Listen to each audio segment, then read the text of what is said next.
Good evening, ladies and gentlemen, and a very warm welcome to a very special evening. This is on behalf of the India International Center and the Foundation for Universal Responsibility of His Holiness the Dalai Lama.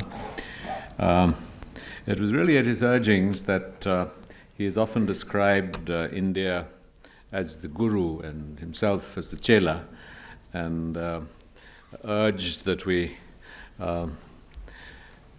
consider and evolve a lecture series that looks at the different schools of Indian philosophy, and said, well, you know, my old friend Dr. Karan Singh, who he's known for, I don't know what, 50, 60 years, would be a wonderful person to do an introduction. And that warmed my heart in many, many ways, because I've had the deep privilege of, sort of first meeting Dr. Karan Singh more than 40 years ago as a college student when I interviewed him for a radio program. My introduction of him is going to be somewhat, longer than he would otherwise merit, because he would be the classic candidate for something he needs no introduction, because I think his work and ideas are so very well known.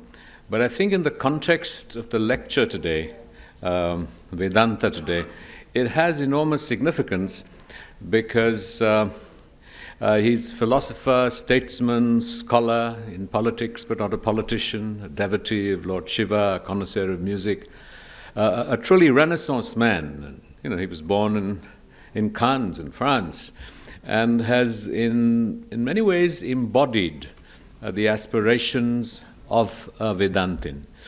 And we thought we would start with the Vedanta, though it's sort of, the Vedanta is in one of the ways it's described as the end of the Vedas, was because it provides an excellent umbrella, an overarching understanding in which the other schools, which can be sort of quite, detailed and technical, for us to get a feel, a flavor of this aspect of our civilizational heritage from a person who spoke not just as a scholar and a philosopher, but from who he is and what he has embodied. And so it's worth noting that he has spawned so many areas of work and interest and organizations that he's been involved with. He started his political life at 18 years old, appointed regent, on the intervention of the Prime Minister, head of the Indian state of Jammu and Kashmir for the next 18 years, and then governor. And then after all this, he gives up his privy purse, gives up his governorship, enters democratic politics, and is at that point appointed the youngest minister of the Union Cabinet. He has over the years served as Indian ambassador to the United States. He has been an author who has written so diversely, 25 books. These range from Shadow and Sunlight on Dogri folk songs, Prophet of Indian Nationalism on Shri Aurobindo. He goes on to write on Welcome to Moonrise, more poems, Population, Poverty and the Future of India, In Defense of Religion, Religions of India, Bridge to Immortality, on the Mundaka Upanishad, The Mountain of Shiva, a novel, As I See It, a Karan Singh reader. There have been several documentary films produced on him. So just the range of his writings reveal the diversity of ideas and engagements in his life. He's been founder of the International Center for Science, Culture and Consciousness, President, People's Commission on Environment and Development, Indian Council for Cultural Relations, chairman of the Virat Hindu Samaj, which seeks social reforms in Hinduism on the basis of universal Vedantic values, Temple of Understanding, Jawaharlal Nehru Memorial Fund Vice Chairman, Sanskrit Board, head of Project Tiger, Member Club of Rome, Club of Budapest. It's overwhelming. The range of areas and fields that he is engaged in at the pinnacle and the peak. And in some ways, this embodies and represents the diversity and the coming together of numerous strands of India's philosophical ideas and ideals that the Vedanta brings together. And the Vedanta, in an all-inclusive philosophy, has in recent decades, or more than that, really from the Ramakrishna Vedanta tradition, the people have begun to refer to it as Neo-Vedanta. So that in the manner in which it has the vitality to adopt and adapt to the imperatives of today's world. And so I'm very delighted to welcome a distinguished speaker who in his life and in his scholarship embodies these very values and aspirations. So may I, in the traditional Tibetan style, because we are a foundation of the Dalai Lama, welcome Dr. Karan Singh with our traditional.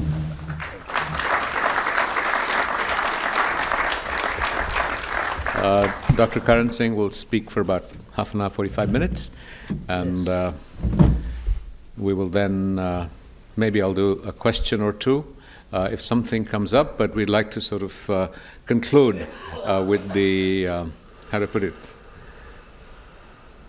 what I know will be the magic of his talk.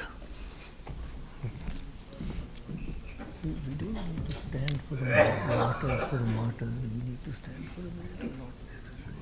Martyrs Day. I do it. Today is Martyrs Day, as you know. Maybe just be quiet. We don't have to stand, but let's be quiet for a minute and remember the martyrs who sacrificed so dearly for the country.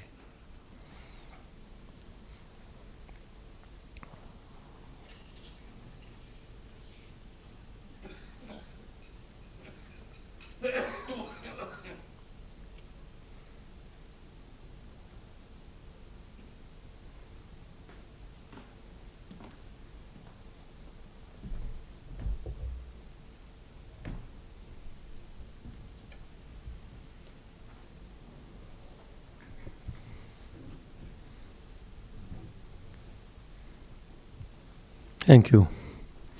Talking of martyrs, I remember actually meeting Mahatma Gandhi. I must be one of the very few people in this room who actually met him. He used to visit anybody's house, but he was very kind.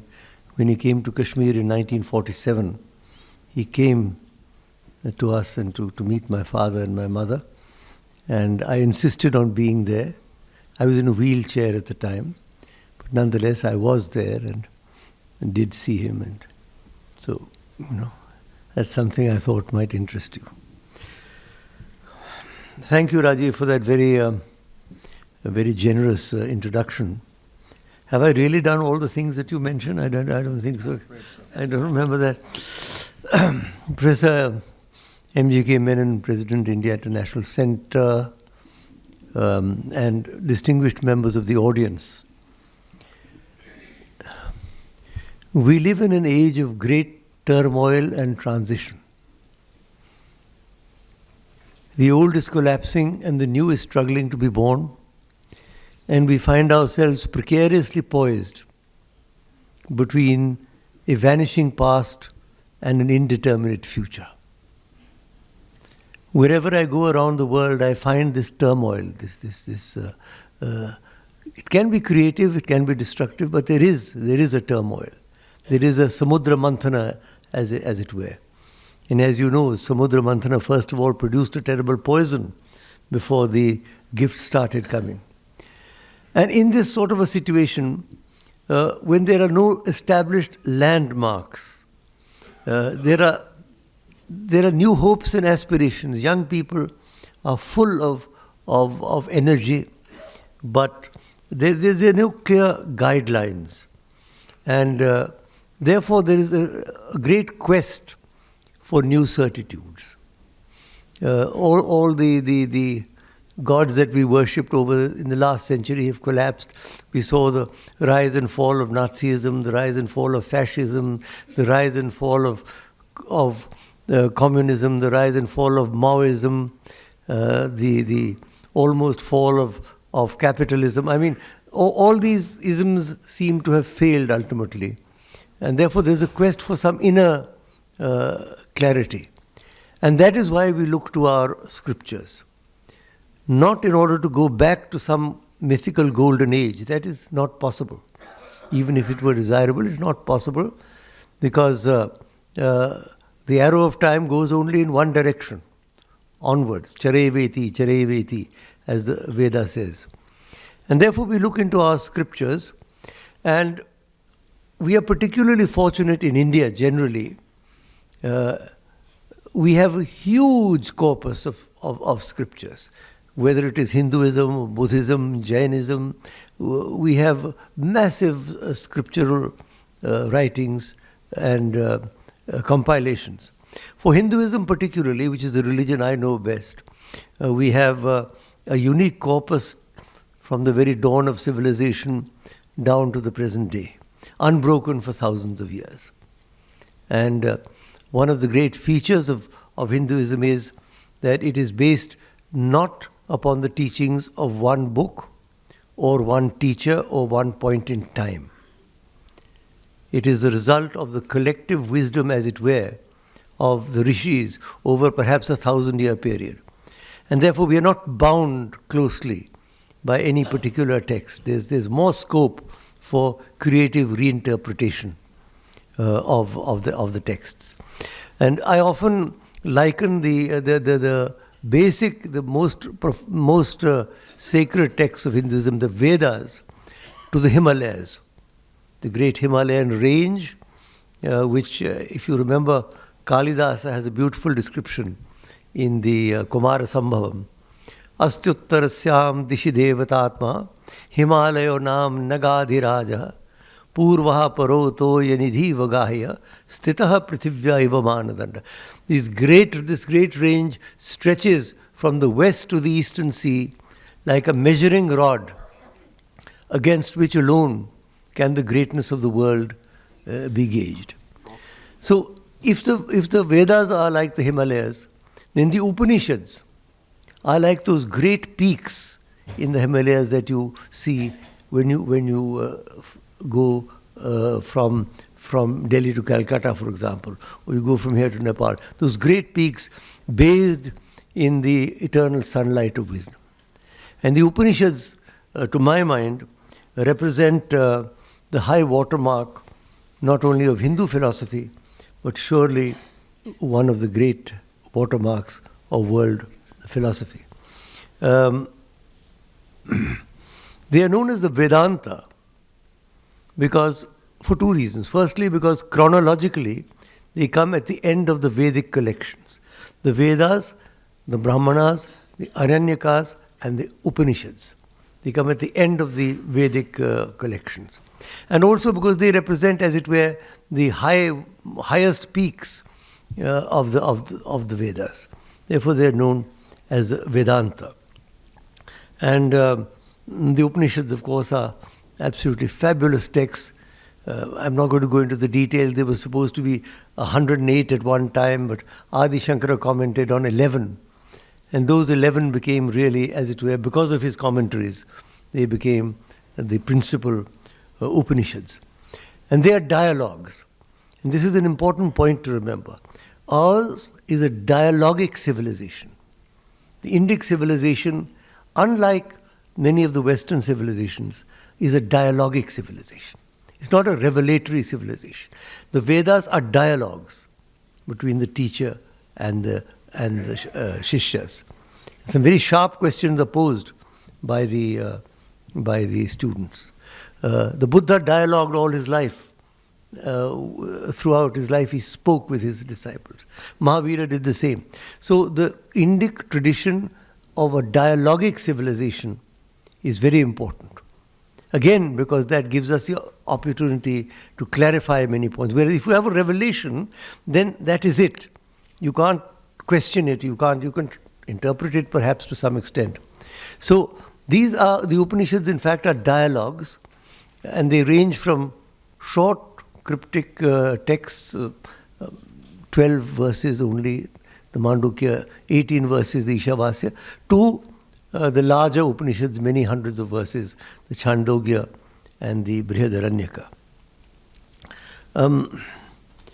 They are so full of content that really to present them is an almost impossible task. And therefore what I intend to do is to try and present 6 cardinal principles that are either found in the Upanishads or emerge from them, which I think taken together represent a holistic, an alternative philosophy to the one that we generally live under. And one thing that strikes me is that instead of losing their relevance, as we go onwards in time, as globalization is taking place, these concepts become increasingly relevant now rather than less relevant. I think that is a very special feature of the Vedanta. Because frankly, unless a text has contemporary relevance, then it's really useful only for university scholars or researchers or others. Unless it's helpful to us now, here and now. And the Upanishads are constantly stressing, iheva pravalanti kama. Now, you must do it now. You can't wait for an afterlife. You can't postpone spiritual development to some life to come. You have to act now. So there's sense of immediacy that is found in the Upanishads, I think, is very important. Now let me come to those 6 principles or concepts that I mentioned.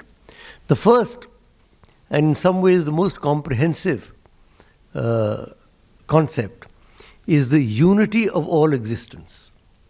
Isha vasyamidam sarvam yat kinch jagatyam jagat.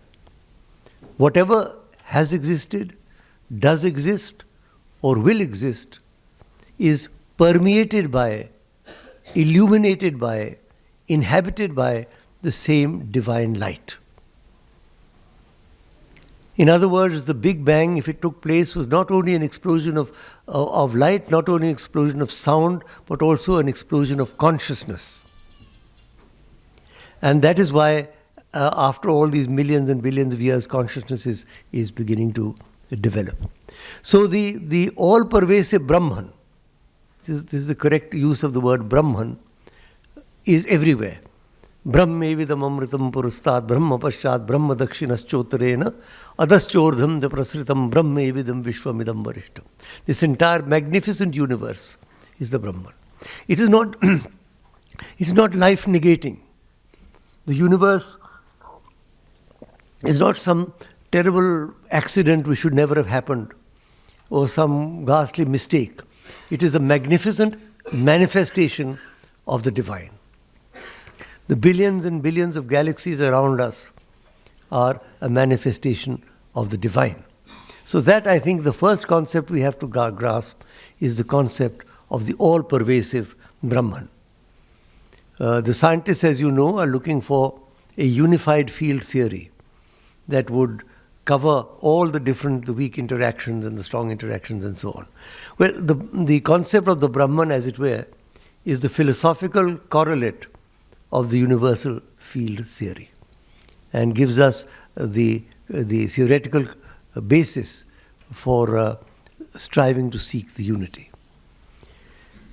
The second concept, which is extremely important in the Vedanta, is the concept of the Atman, the self, the individual self.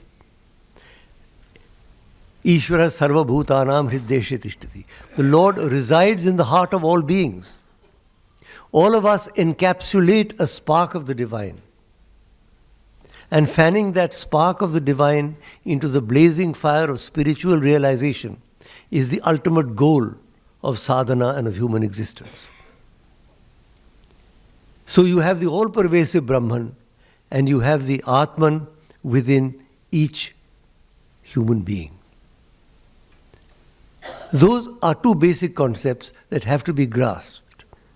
And the Atman is in everybody, regardless of race or sex or color or religion or anything else. It is universal. We are human because we do encapsulate that spark of the divine, the Atman. So you have these 2, the Brahman and the Atman.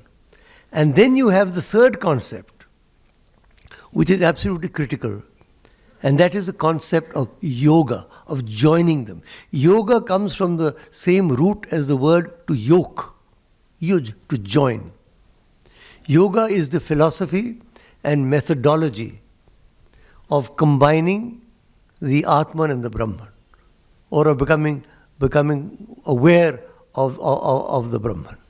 That's what yoga really means. It's not only the physical exercises that go by that name. They are a small part of Hatha Yoga. But that is not yoga. Yoga is a much more profound concept. And yoga involves the methodology and the sometimes the technology, the methodology, the philosophy of bringing about a union between the Atman and the Brahman. And there are, as you know, in our tradition, there are 4 main paths of yoga. There is the Jnana Yoga, the way of the mind. The mind clarified by meditation. The mind, the Buddhists particularly are very good at meditation. The discrimination between the real and the unreal. Rather like Plato, if you recall, talks about the fact that all we actually see are shadows thrown on the wall of a cave. We do not see either the objects themselves or the light that illuminates them.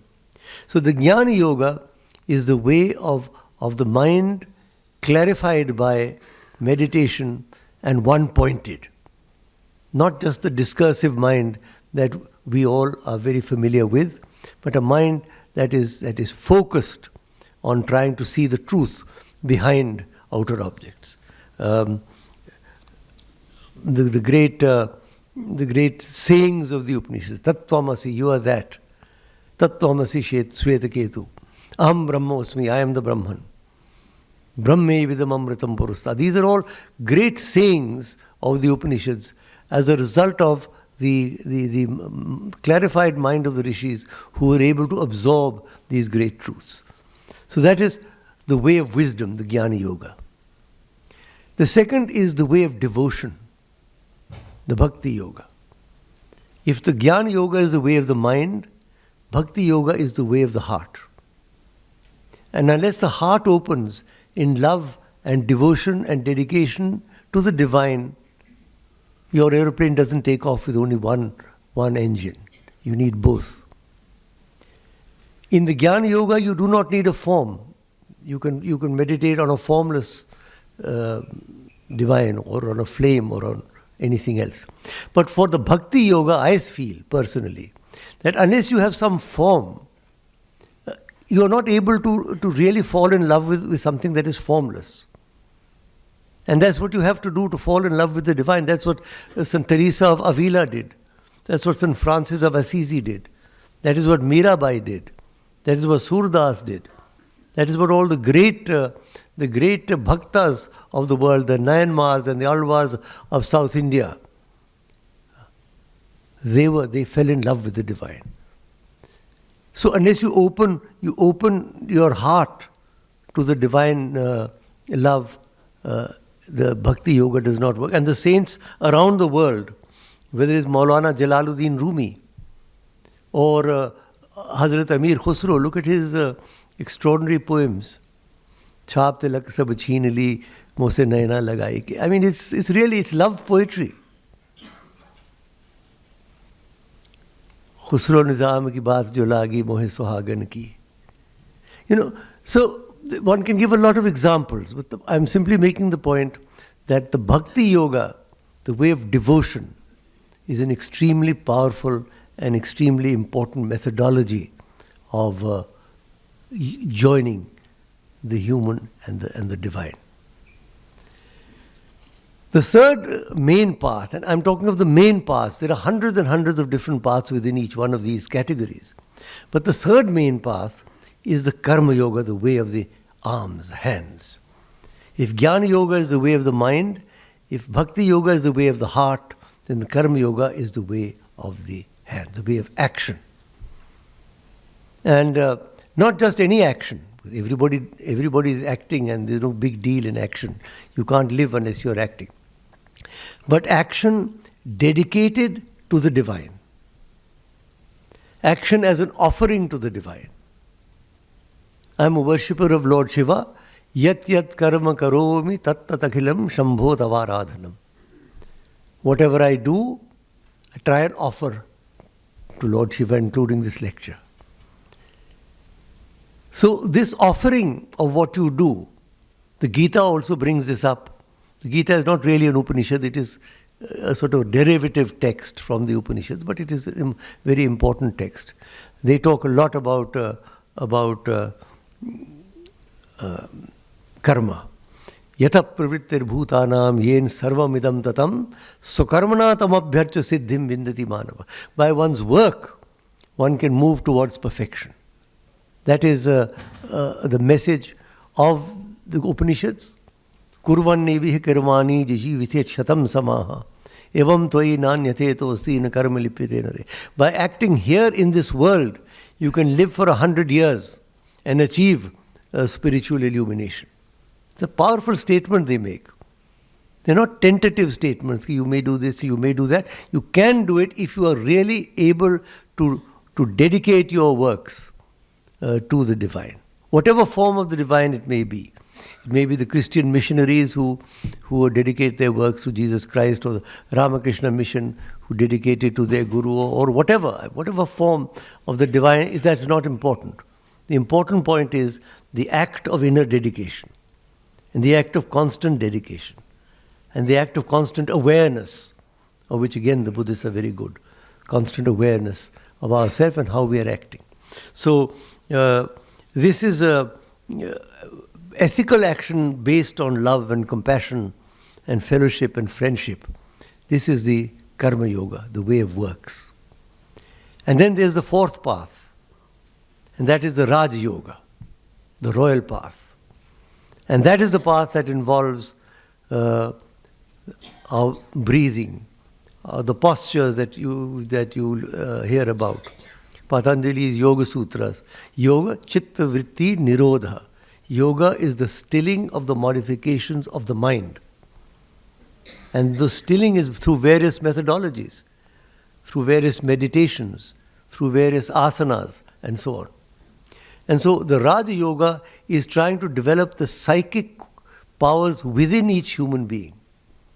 It is believed that at the base of the spine, wound 3.5 times around the Mooladhara, is a power known as the Kundalini, the serpent power. And that power is normally dormant. But through certain disciplines and practices, that power can be awakened. And as it wakes, it can be encouraged to move up the spine, in which there are 7 chakras or centers of energy. And as it moves up, it energizes these chakras until finally it floods into the Sahasradhara, the 1,000-petal lotus in the brain. It's a very complex matter, I'm not going into it, but I'm just pointing out that these methodologies of modification of consciousness, of raising of consciousness, are very much part of the tradition. The Upanishads also. Swadeha maranim kritva pranavam chotararanim dhyan nirmasana abhyasat dev pashet nigudavat. One uses the body as the lower path and the pranava, the om, as the higher, and you do the churning and the fire appears. And so this Raja Yoga is also a very important part. You have the Jnana Yoga, the Bhakti Yoga, the Karma Yoga, and the Raj Yoga, which is developing the inner psychic and spiritual potentialities of the human being. For example, when the Turkish dervishes are dancing in ecstasy, I'm sure that their kundalini in some way or the other is awake, because you couldn't ever dance like that for hours and hours in ecstasy. And let me also tell you that these yogas are not mutually exclusive. They can be combined. In fact, they should be combined. And I would say that everyone now, in this age, when there is such a lot of tension and turmoil, everyone has to partake of all the 4 yogas. You have to be a jnani to some extent. You have to read some scriptures. You have to be a bhakta. If you have to have some focus of devotion. You have to be a karma yogi. You must be able to dedicate your works, and you have to practice some sort of pranayama or whatever to develop your inner capacities. So yoga, therefore, as you will see, addresses the intellectual, the emotional, the physical, and the psychic elements in the human being. and therefore represents, as it were, a holistic philosophy, which is of great importance. Now, what the relationship exactly between the Atman and the Brahman is again a matter for the schools. The Advaitas think that there's no difference. Advaitas think difference. You have Madhavacharya, Vallabhacharya, Shankaracharya. They've got various theories. I'm not going into that. I'm simply making the basic point that the union of the Atman and the Brahman is the final goal of human existence. Those are the first 3 points. The Atman, the Brahman, and the yoga joining them together. Then there are 3 more points which I think are significant. The first is the concept of the world as a family. The much quoted Vasudhaiva Kutumbakam. Except that everybody in Delhi mispronounces it and thinks it has something to do with Vasudeva Krishna. Nothing to do with Krishna. It's Vasudha Eva Kutumbakam. The world itself is a family. And if you go to Parliament House, I'm not going to comment on what happens within Parliament House, and that you are witness to that yourself. But if you go to Parliament House, in the first entry into Central Hall, there's this beautiful shloka. Ayam nija paroveti gananam laguchetasam udar charitanam tu vasudhaiva kutumbakam. This is mine, that is yours, is a small and narrow way of looking at existence. For those of the higher consciousness, udar charitanam vasudha eva kutumbakam, the world itself is a family. And I think that as we move into the global society, we have to interiorize this. Because ultimately, whatever our race or our religion or our sex or our sexual preference or our caste or our creed or whatever it may be, ultimately we all have to look upon ourselves as members of a single family. And remember, single family is not a single market. A market is essentially an exploitative structure, whereas a family is a supportive structure. And if you are really a family, then you don't exploit other members of the family, you support them. How can you have a family in which 2 people are dying of overeating and 2 people are starving of malnutrition? That's not a family. Therefore, this concept of Vasudhaiva Kutumbakam is a much more profound and important concept than is generally understood. And unless we move as a civilization, as a world civilization, unless we move towards this idea of the world as a family and transcend the singularities and the differences and the polarities, we are not going to be able to survive. And that, I think, is something which is tremendously important. Vasudhaiva Kutumbakam is the essential mantra for the emerging world order. If we are ever going to have a world civilization, this is the only motto that they can take, Vasudhaiva Kutumbakam. The world itself, or the world alone, is a family. The 5th point, which is very important in the Upanishads, the essential unity of all religions. The Rig Veda has it, Ekam Sat Vipraha Bahuda Vadanti. The truth is one, the wise call it by many names. This is an absolutely astounding idea. It's perhaps the only religion in the world which doesn't say that my religion is the only one that is correct and yours is wrong. It says all paths lead to the same goal. And unless we accept the multiplicity of paths to the divine, there will never be peace on earth. I can say that for me, my religion is the best. But I cannot say, therefore, that because you do not follow my religion, therefore you can be blown up or shot or tortured or murdered or persecuted or prosecuted. Down through the centuries, look at the atrocities that have been committed in the name of religion. How many people have been crucified? How many people have been murdered? How many people have been persecuted and tortured in the name of religion? What sort of religion is this that tortures people or kills people? And every religion looks upon its God as being merciful. Shiva is Karpur Gaurum Karuna Avataram, the avatar of the incarnation of Karuna, of compassion. The Muslims begin their prayers with Bismillah or Rahman or Rahim, God the merciful, the compassionate. Jesus Christ mounted the cross because he believed that he was atoning for the sins of humanity. So these are all the figures themselves are compassionate. But look at the way they have been used. Religion is a very double-edged weapon, I'm sorry to say. Religion can be used for the most profound and ennobling purposes, and religion can be used, or misused rather, in a most obnoxious and abominable way. And therefore we have to understand when we talk of religion, and this is the mantra for the interfaith movement. If Vasudhaiva Kutumbakam is the mantra for the global society, the mantra for the interfaith movement, in which many of us have been involved for decades, is Ekam Satvipraha Bahuda Badanti.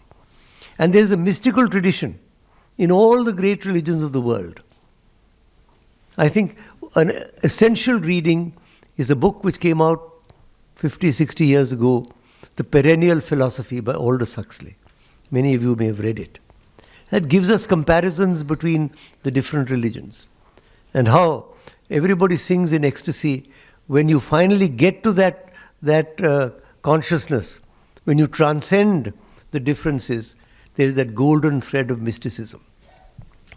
Francis Thompson in one of his poems says, "Not where the wheeling systems darken, and our benumbed conceiving soars, the drift of pinions would we hearken, beats at our own clay-shuttered doors. The angels keep their ancient places, turn but a stone and start a wing. 'Tis ye, 'tis your estranged faces that miss the many-splendored thing." The many-splendored light of the Atman, the Noor-e Ilahi of the Sufis, the Ek Onkar of the Sikh Gurus, the Bodhicitta of the Buddhists, or what the seer of the Upanishads says, Vedaham etam purusham mahantam aditya varanam tamasapparasta. I have seen that great being shining like 1,000 suns beyond the darkness. That light is there.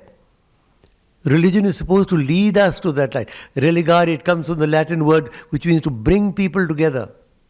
And yet look at the way we have misused and abused religion. But we must therefore not abandon religion. We mustn't throw the baby out along with the bathwater. What we have to do is to reinterpret religion, to re-articulate religion, to renew our roots in religion and try and see what are the universal features that are significant and valuable even today. And now I come to the sixth and final. I've spoken about the first three, the all-pervasive Brahman, the Atman in each human being, and the yoga that joins the two. I've spoken of the world as a family. I've spoken of the unity of all religions. And the final point, the welfare of all beings. Bahujana Sukhaya, Bahujana Hitaya cha. No better definition of socialism ever in the world.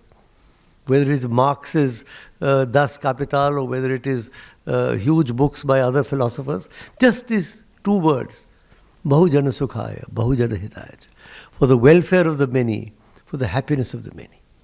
That is what we must work for. Unfortunately, we've become much too self-centered. All our works either for ourselves or for our families or for our caste or our community or even for our country. But the welfare of all beings. And when we talk of when Swami Vivekananda set up the Ramakrishna mission, he gave them one mantra. Atmano mokshartham jagat hitaya cha. Work for your own salvation, but also for the welfare of the world. That's what we have neglected in India. That is why, despite these great philosophies that we have, we still have the largest number of poor people in the world. Of course, there have been invasions, there have been colonialism and all. But our religion also has got to teach us to fulfill our social responsibilities. We've got to break away from outmoded creeds and caste restrictions and these sort of very divisive ideas. They were part of our tradition, I agree, but that's not the part we want. We want the golden thread. We want the inner unity. We want the inner light. We want the inner luminosity. And when we say welfare of all beings, it's not only human beings. That is why the Vedas contain beautiful hymns to the mountains, to the rivers, to the oceans, to the forests. Because our rishis realized that if the natural environment is destroyed, then sooner or later the human environment will also disappear. And we are witnessing that in our very lifetimes. And so again, this concept of Bahujana Sukhaya, Bahujana Hitaya is something which we have to accept. We must get rid of iniquitous social structures, and we must move towards a much more inclusive concept of being. And welfare also, mind you, means the capacity to live together in peace and harmony. Otherwise there can be no welfare. And that is why the Vedas say, let us work together, let us think together, let us achieve together, let there be no hatred between us. Sahana vavatu, sahano bhunaktu, sahi viryam karvavahe, tejasvinavadhitamastu ma vidvishavahe. May there be no hatred between us. There's so much tension nowadays, so much anger, so much hatred. Where have the springs of compassion gone? Why have they dried up? Particularly, each one has to ask ourselves this question.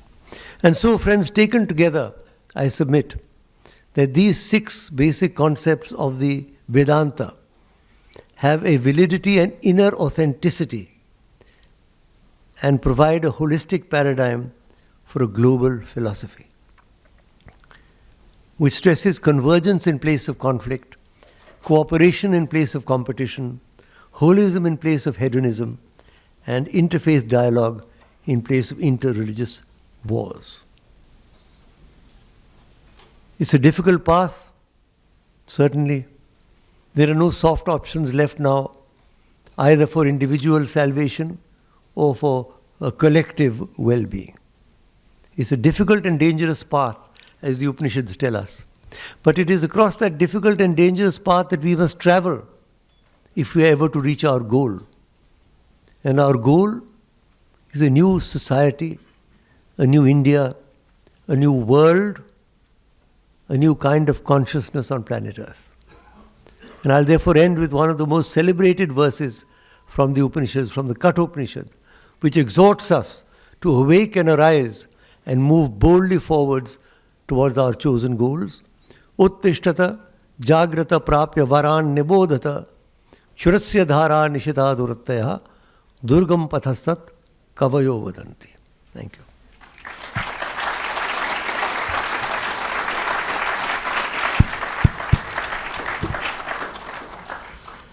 Thank you, Dr. Karan Singh.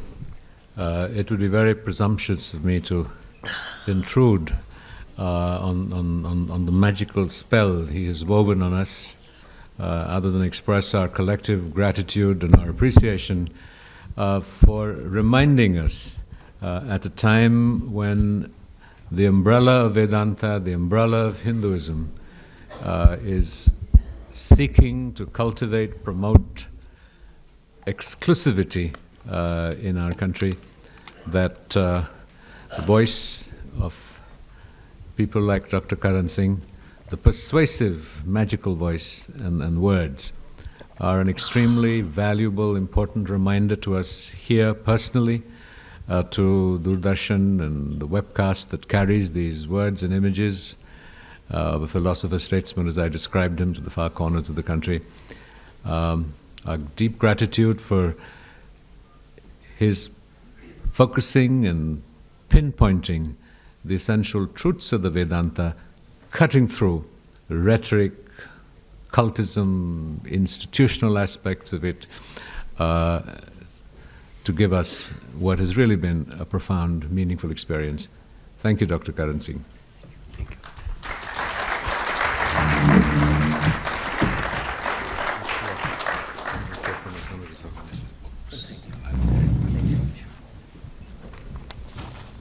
into this.